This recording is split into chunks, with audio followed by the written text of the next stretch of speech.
Hello everyone, welcome to the video for Edexcel Mathematics Past Paper Solution. This is Core Mathematics C12 January 2018. So let's start.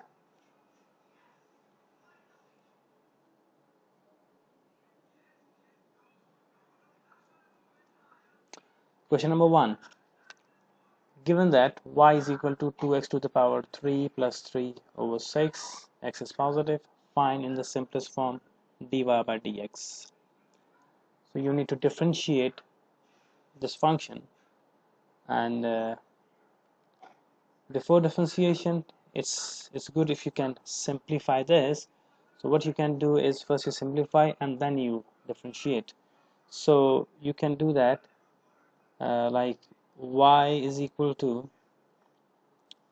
2x to the power 2/3 divided by 6 plus 3 upon 6, and you know that 3 ones are 3, 3 ones are 3, and 2 and 2 and gone.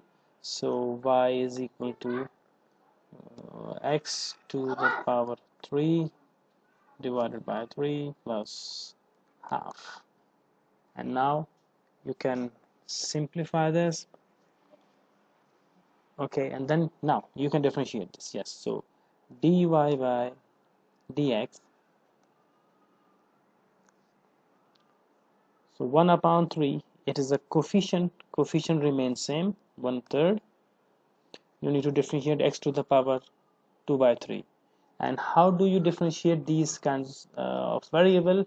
Remember, if you have x to the power n, when you differentiate x to the power n, so derivative of x to the power n dy dx x to the power n is this power comes down, becomes a coefficient of x, and you reduce 1 from the original power. So derivative of x to the power n is n xn minus 1. So you can apply this rule on x to the power 2 by 3. So 2 by 3 will come down, and x to the power 2 by 3 minus 1 plus half is a constant, and derivative of constant is 0. And now you can simplify. So finally you have 2 by 9 and x to the power 2 by 3 minus 1, and 2 by 3 minus 1, if you simplify 2 by 3 minus 1, you can use your calculator or you can do manually. So 2 minus 3 is a minus 1, so minus 1 upon 3. This is your dy by dx. 2 upon 9, x to the power minus 1 upon 3.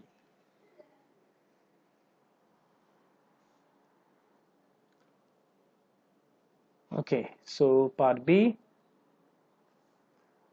and find the simplest form y dx.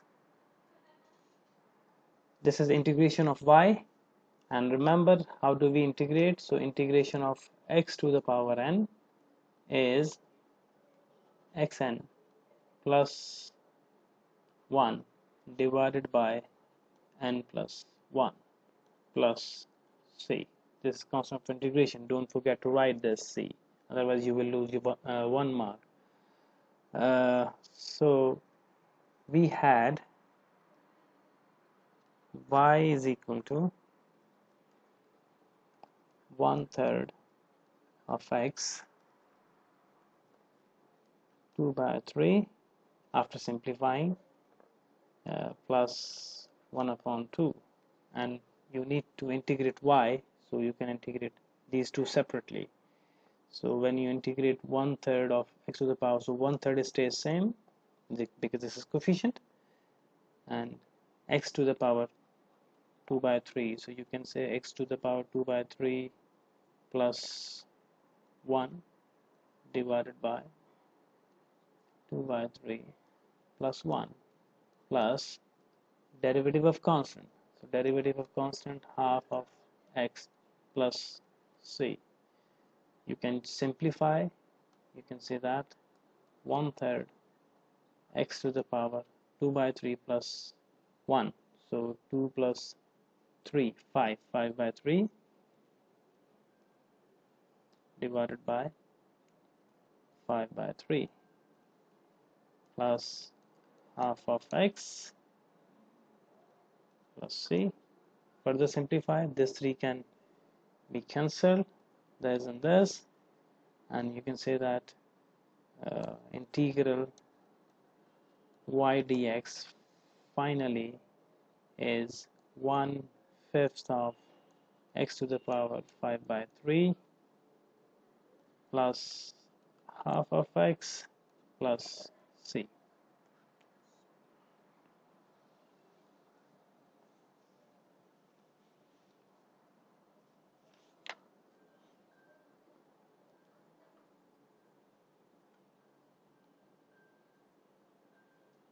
So question number 2.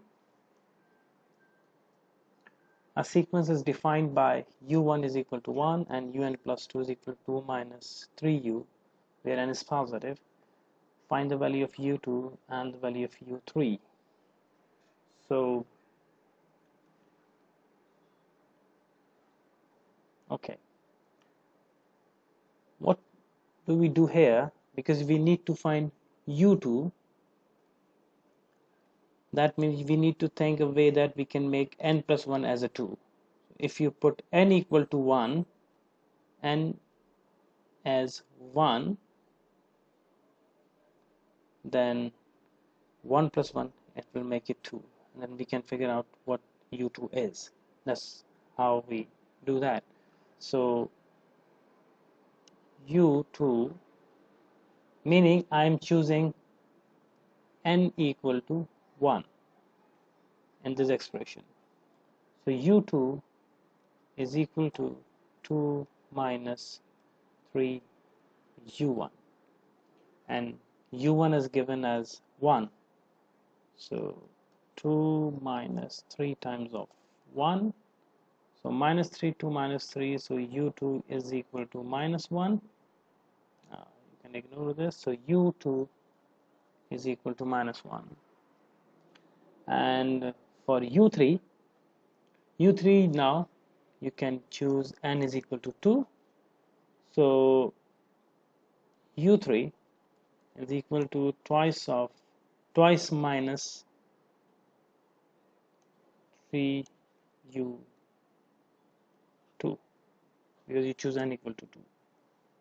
So u3 is equal to 2 minus 3 times of u2, and u2 we have found as minus 1. So 2 plus 3 equals 5. So u3 equal 5.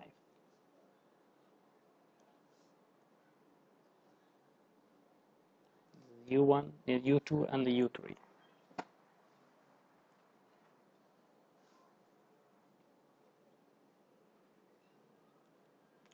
Part B.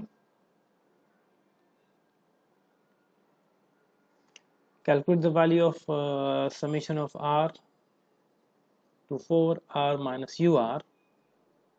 So the easiest way to do this question, you can apply this summation sign on this expression. So you can start r equal to 1 to 4, and you can put everywhere r and make this sum of the all terms. So you can say that if r equal to 1, the expression will be 1 minus u1, and then plus, and then r equal to 2. So put r equal to 2 everywhere. So 2 minus u2 plus, because of the summation sign, and then r equal to 3. So 3 minus u3, and then plus 4 minus u4. That's what you need to find. If you see this, we have value of u1, which is already given as 1. If you see there, u2 we have already found in previous part, u2, and u3 also we have value of u3, but we don't have u4. So that means before moving on, we need to figure out the value of u4. So in the same way, in order to find u4, I will put n equal to 3 here. It will give me u4. So you can see that u4 is equal to 2 minus thrice of u3, and u3 you have found 5.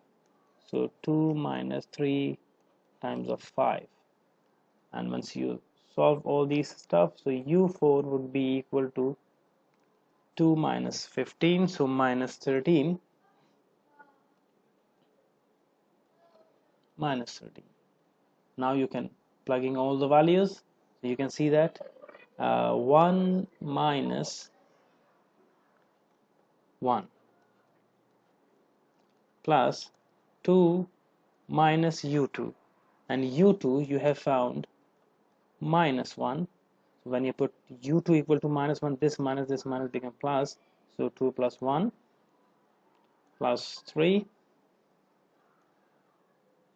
minus u3, which is 5, plus 4 minus u4, and u4 is minus 13, so minus minus is plus, which is 13. So once you solve all these stuff or these numbers, you will have sum of all these numbers as 18. So sum of r equal to 1 to 4 r minus ur is 18.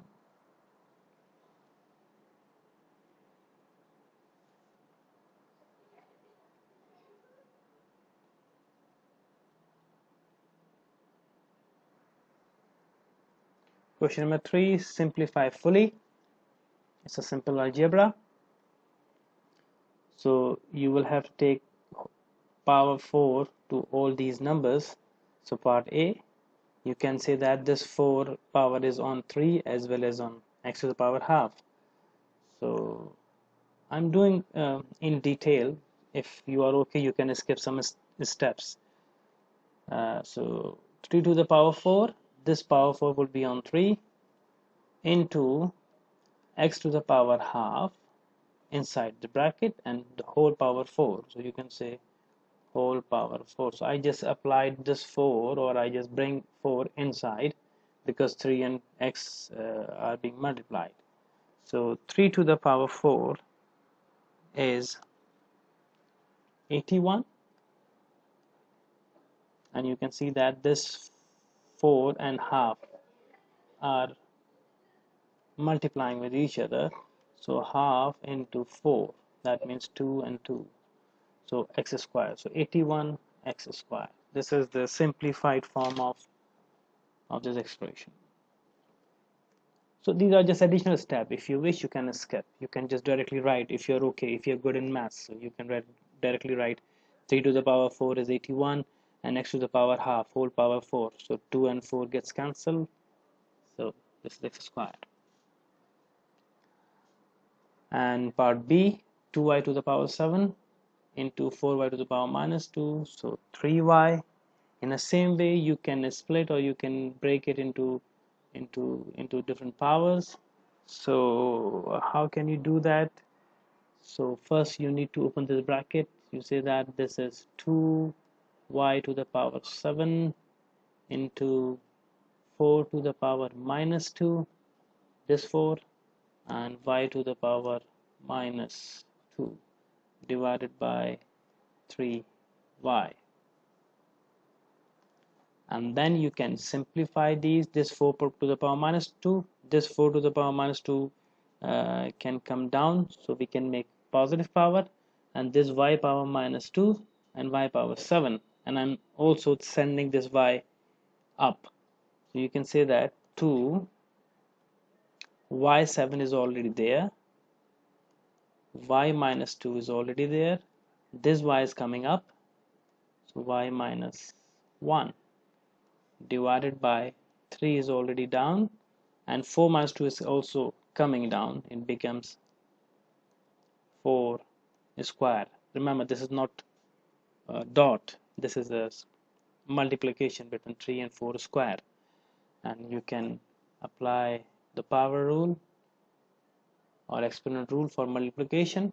So you can say that 2y to the power 7 and minus 2 and minus 3, so it is minus 3, and 7 minus 3 is 4. So y to the power 4 divided by 4 square is 16.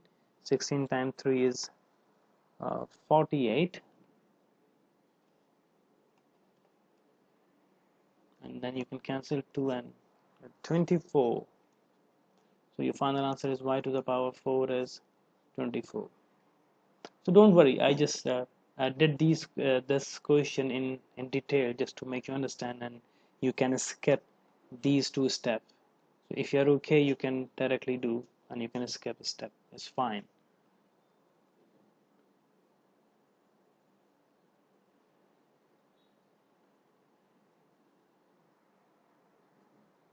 Question number 4. The equation p minus 2x squared plus 8x plus p plus 4 is equal to 0, where p is constant, has no real roots. Show that p satisfies p squared plus 2p minus 24 is greater than 0. So if you recall, they are talking about the roots of the equation, and no real root mean if you have some quadratic equation. I'm explaining here, then I'm going to erase it again. So it's a general concept. So if you have a quadratic equation, ax squared plus bx plus c equal to 0, and there are three possibilities for the roots of the equation. And what are the roots? Roots are the points on the x-axis where any curve intersect. So this is a quadratic equation, and meaning it is a parabola. So we have three possibilities for parabola, that the parabola can intersect at 2 points.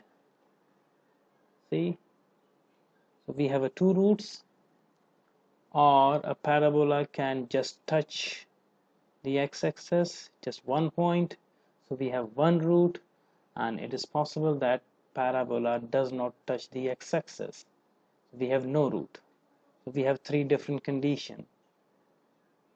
So for no root, the discriminant of this equation, the discriminant is b square minus 4ac.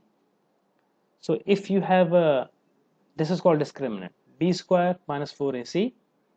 B is the coefficient of linear term, a is the coefficient of a square term, c is the constant, and in between we have a minus sign. So if we have a real roots, and that means the graph is intersecting at 2 points, so we say that b square minus 4ac is more than 0. And if we have just one root, that means graph is just touching on the x-axis, so we say that b square minus 4ac equal to 0. And if the graph is not intersecting on the x-axis, that means we don't have a root, so we say that b square, the discriminant, b square minus 4ac, which is the discriminant, is less than 0. That means this is negative value. That's how we see the roots. So they are saying that this is the equation, and root of this equation has no real root, so we need to see the third condition, the discriminant is less than 0. So let's apply this rule, or apply the situation. So in this case, if you see, this is your a, this is b, this is c. So b square minus 4ac. So you can say that 8 square minus 4a, p minus 2, c, p plus 4. And no real root means less than 0. So if you simplify these, So you can have 8 square is equal to 64 minus, and if you multiply this 4 with this bracket and then this bracket, so finally you can say that you have answer 4 minus 4p square minus 8p plus 32 is less than 0. These three terms you will get after multiplying these three, 4p minus 1p plus 4, and simplifying, adding, subtracting. So you can have these, and you can further simplify. So you can say that minus 4p square minus 8p, 64, and plus 32, which is plus 96, is less than 0. If you see, in the required condition we need p square and positive p square. So you can divide the whole equation with minus 4.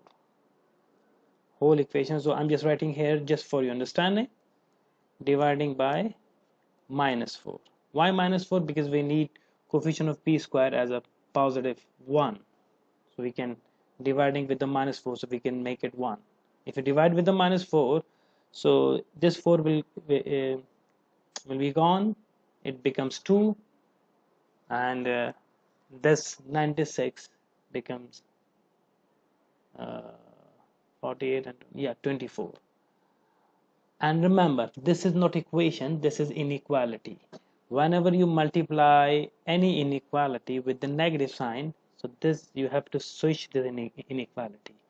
So what happened? It becomes p square plus 2p minus 24. Because of the multiplication with the negative sign, this inequality is switched, and you can say it is positive. So this is the proof that they are asking. P square plus 2p minus 24 is positive.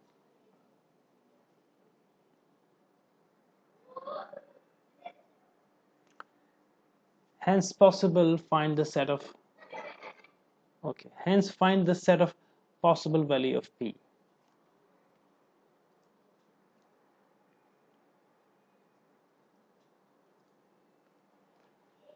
Okay, so you need to solve this equation. Idea of solving the inequality is you consider the inequality as a quadratic equation.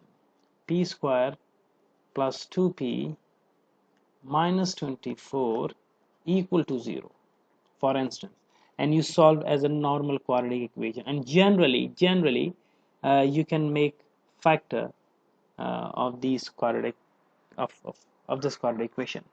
So if you see, you can have a factor of 24 and 2, you can have a factor of 6 and 4. So you can write that you have a p plus 6 and p minus 4 equal to 0. That means p equal to minus 6 and p equal to 4. So you have two values, minus 6 and the minus 4. After finding these two values, you need to decide the range. So there are two different methods of figuring out the range of the solution. So one method is you draw or you sketch a parabola passing through these 2 points, minus 6 and minus 4. So you draw a line, a horizontal line showing a number line. So this is minus 6 on the number line, and this is 4. And you can draw a parabola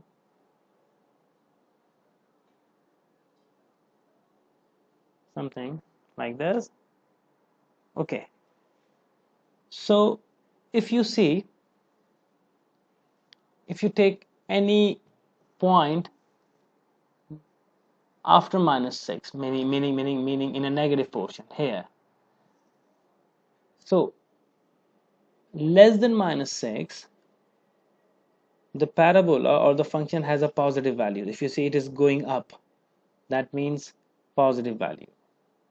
And if you are coming inside, so you have a negative values. This is the negative region of the curve. These are the positive region. So for the numbers in these regions, you have a positive values, and between -6 and 4 you have a negative region or negative values of the curve. So you can say that for value of p less than -6 you have a positive curve, and this is a positive value. That means all the values less than -6 will satisfy your inequality. Similarly, all the values greater than 4, you have a positive values of the curve above the line, that means are satisfying your inequality. See, it is a positive. That's why you can say that the value of p is less than -6 and value of p is greater than 4. So this is the range of the values which satisfy this inequality. So this is one method. And second method is you can draw a line, a number line, showing the two values that you found, -6 and 4, and then you can choose 3 test points. I used to say a test point. One point is less than -6 of your choice, it should be less than -6. One is in between -6 and 4 somewhere, and then greater than 4. So the easiest point for me is less than -6. You can choose -7. Between -6 and 4 you can choose 0, and greater than 4 you can choose 5. And one by one see if these numbers, these test points satisfy your inequality. So you can check that if you put -7 in your inequality, so you say that -7 whole square, which is this. You can see what I'm doing. I am plugging -7 in my inequality to check whether this number satisfies this equation or not. So -7 is square plus 2 times of -7 minus 24 is positive, and it is 49 minus 14 minus 24 is positive. Clearly this number is positive. So 49 minus 14 minus 24, it is a positive number, so it is true. That means -7 is satisfying your inequality. So -7 is in the range of your value. So your value of p should be less than -6. Now let's check 0. If you put 0 in your inequality, so it will become 0 square, 0, and then minus 24, which is false. It is false. That means 0 is not satisfying your inequality. In fact, if you choose any other number somewhere here, they will not satisfy your inequality. So the whole range between -6 and 4 will not satisfy. Let's talk about 5. If you put 5 here, clearly you can say that I'm doing directly p square, that means 5 square. So 5 square plus 2 times of 5 minus 24. So 5 square is 25 plus 10 minus 24, which is true. That means 5 is also satisfying. So all numbers greater than 4 will satisfy your inequality. So all the number less than -6 and greater than 4. So p less than -6, p greater than 4. will satisfy your inequality. And it is a general concept that if uh, any point on the left side satisfy your inequality, then the other interval of the other side must satisfy. I hope you understand.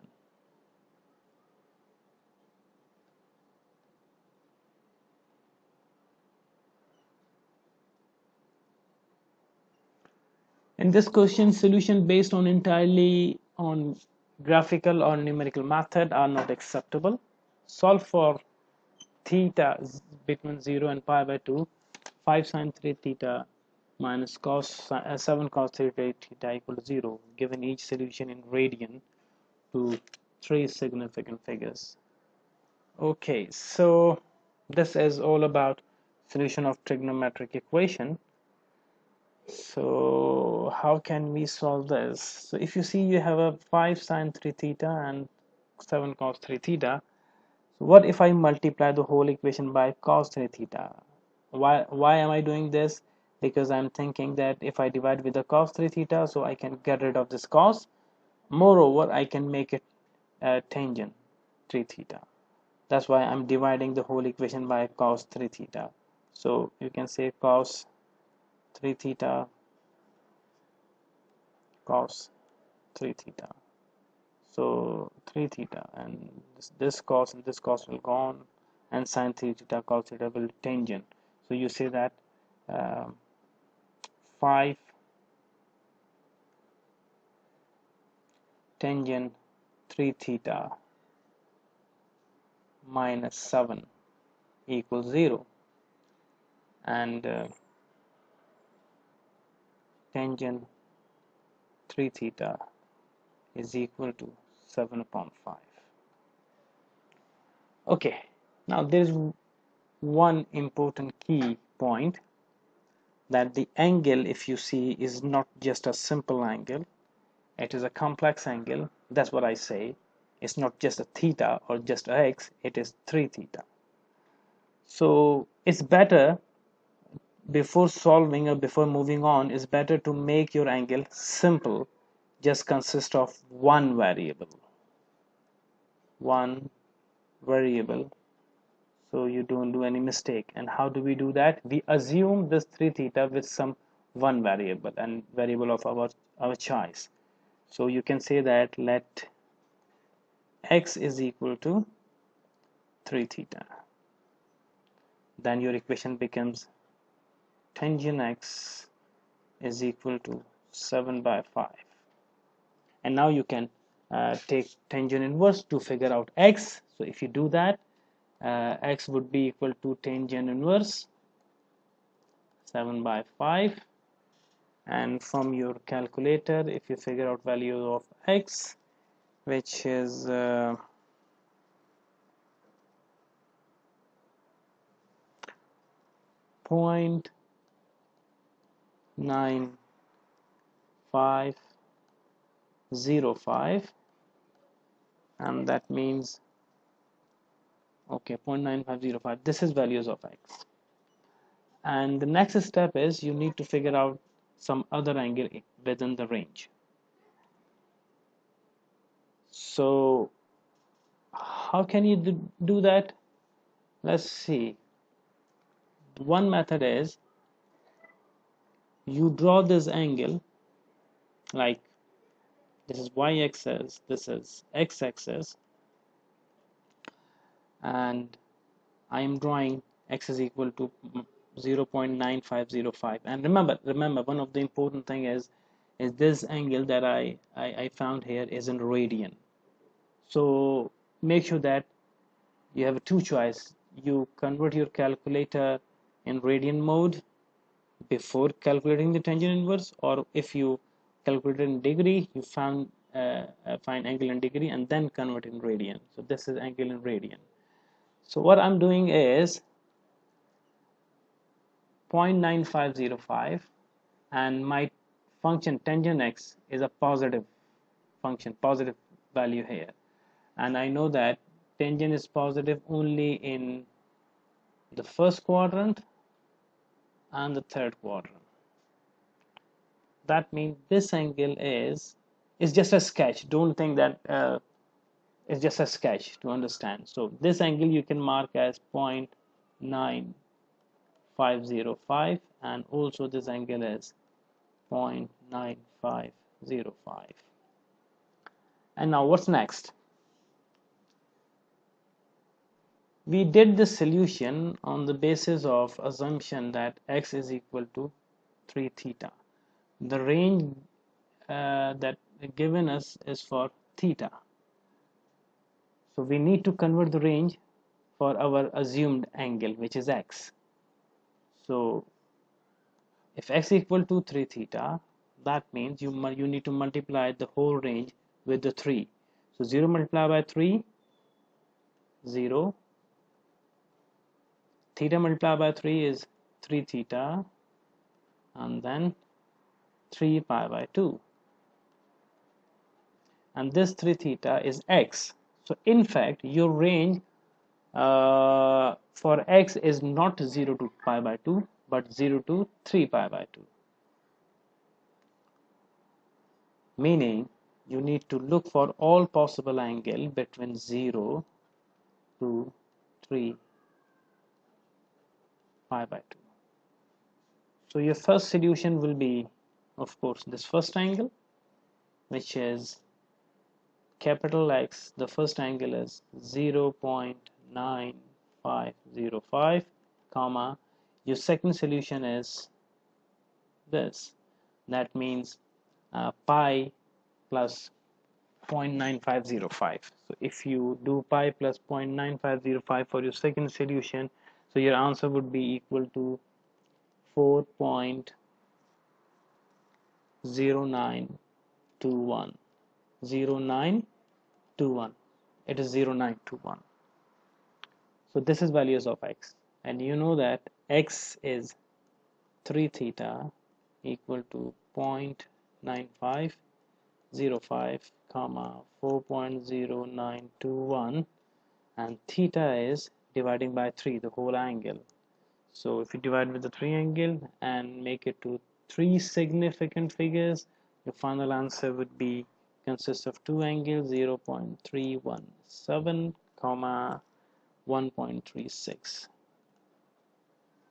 So these are the two solutions for your first equation.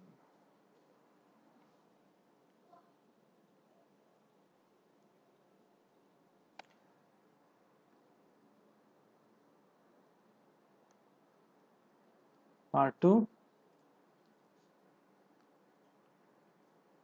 Solve for x from 0 to 360. 9 cos square x plus 5 cos x is equal to 3 sin square x between these region. Okay, so this is in degree. Now idea behind this is same as before, but this equation is in terms of cos square, cos and sine. So it's better to get rid of this sine square, so the whole equation will be in terms of cos. So I am replacing this sine square with 1 minus cos square x. Remember, outside we had 3. This 3 will be there, and then you multiply 3 with 1 and then cos, and then send on all on the other side. So if you do like that, so you can say that you have I'm doing here, let's see, so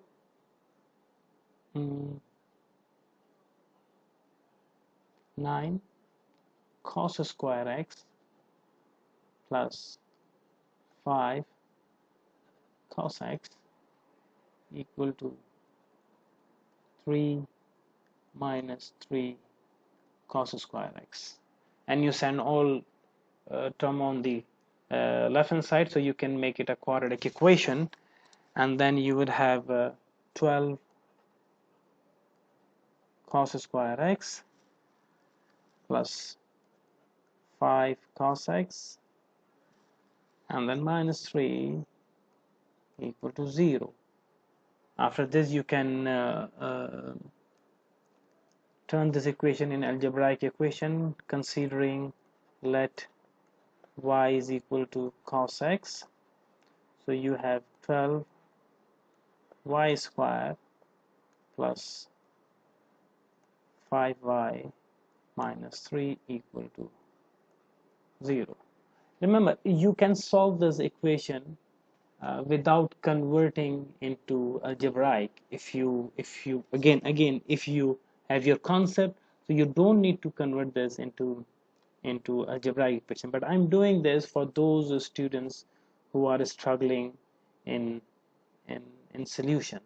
So this is one method, so that's what I'm doing. But you can skip, you can directly solve, I can directly use quadratic formula to figure out value of cos. But this is the way those who are struggling can give a good idea. Now you see that you have converted this trigonometric equation in an algebraic equation, and you're already familiar with solution of the quadratic equation. So you can make a factor, or you can use the quadratic formula to figure out value of y. If you do factorization, so you would have two values of y. One value of y would be 1/3, and the second value of y would be minus 3/4. These are the two values of the y. So that means from these assumptions you can say that cos of x is 1/3, and cos of x from this value is minus 3/4. And from this, if you take the cos inverse, then x would be equal to 70.5, and from this x would be equal to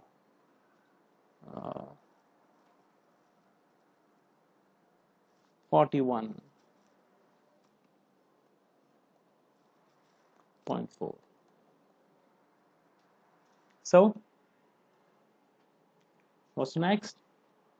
In your rough column, you can choose first 70.5. If you do that, then okay, I'll do here. So you draw x-axis and y-axis, and then you need to draw these angles 70.5.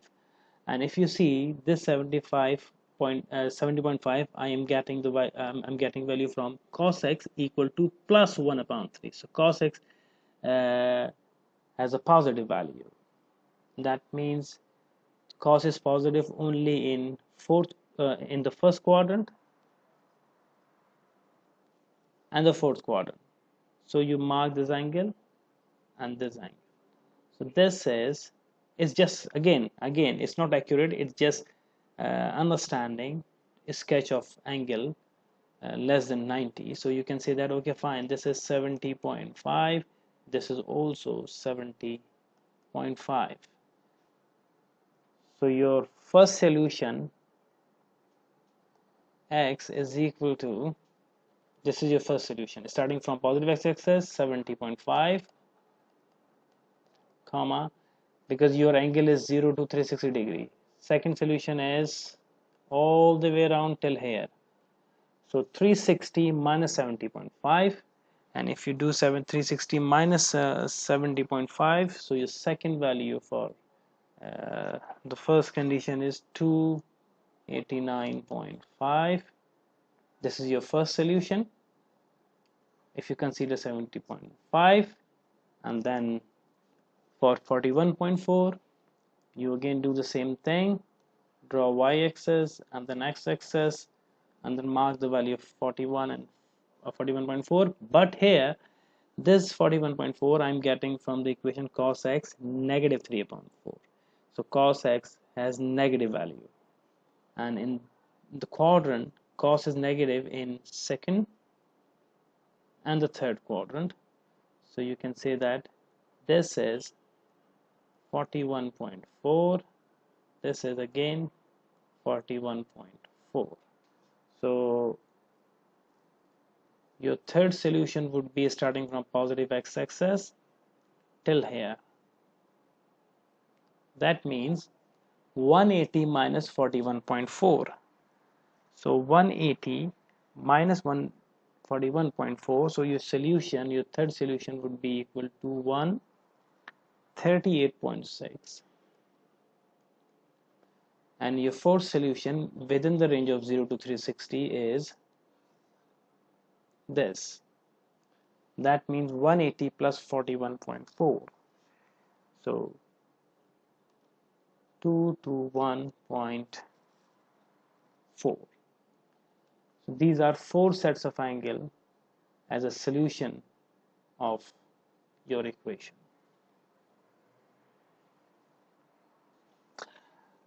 I hope you understood. Let me know in the comment how do you find this solution. Thank you very much. See you in the next video.